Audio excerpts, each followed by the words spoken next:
you know, getting upset. It don't mean shit because I choose this life, you know. If it makes dollars, it makes sense. And sometimes, you know, in this game, you don't make dollars, so you think to yourself, it doesn't make sense. But I love this sport, and as long as I enjoy hurting people, then I'll keep doing it.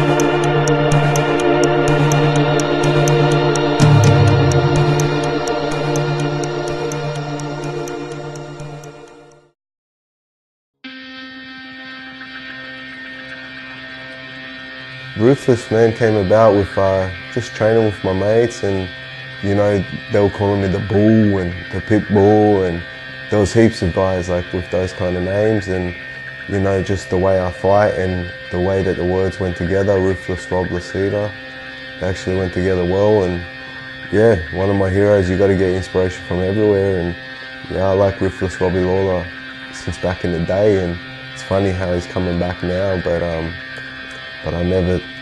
never once showed that I'm not ruthless, so I think I earn it.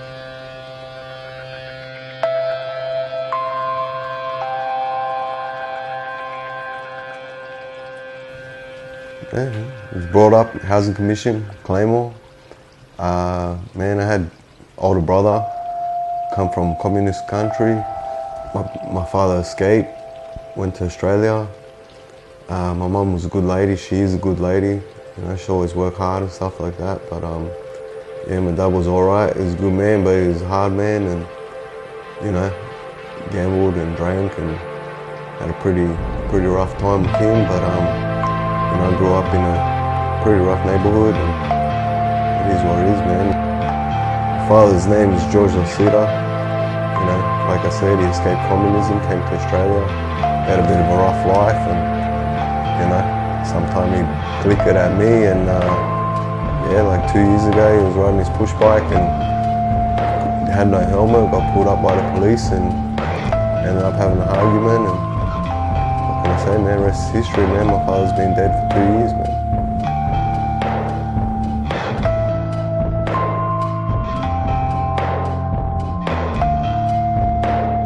Man, I think my style came about just from necessity. When I first started, I weighed 76 kilos and I was fighting at welterweight. So everyone I fought was taller, and then when I went to lightweight, most guys I fought were taller, so I always had to close the distance, get inside, and you know, it ends up being a bit of a brawl, a bit of a dogfight, and I had to be pretty or ugly, and I think I chose the ugly route, you know, but it's all good, man. It's how I like to fight, it's what people want to see.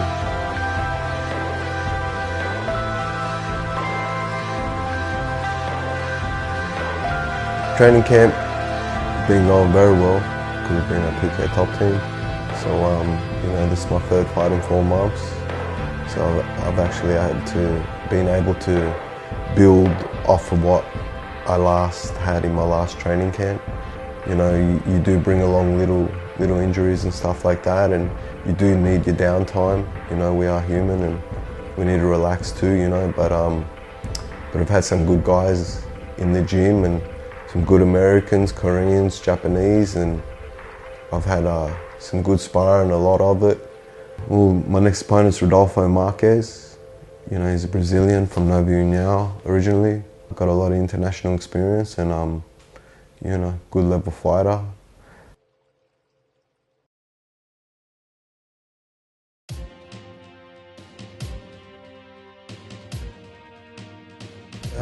After this fight, what I do know is I'm going to go home and see my family and spend some time with my family. I'm actually fighting on my mother's 60th birthday, so you know, that's incentive to win. But I visualize this fight being a crazy fight, man. Like, to be honest, you know, up, down, all over the place, and a war. nothing different than any of my other fights, but I treat this opponent very well, that he's the best guy that I've fought. So I visualize me putting my fist on his chin and getting my hand raised. You know, I have to visualize that, just like every fighter. And you know, success is up to me, and you know, I choose to be successful now. And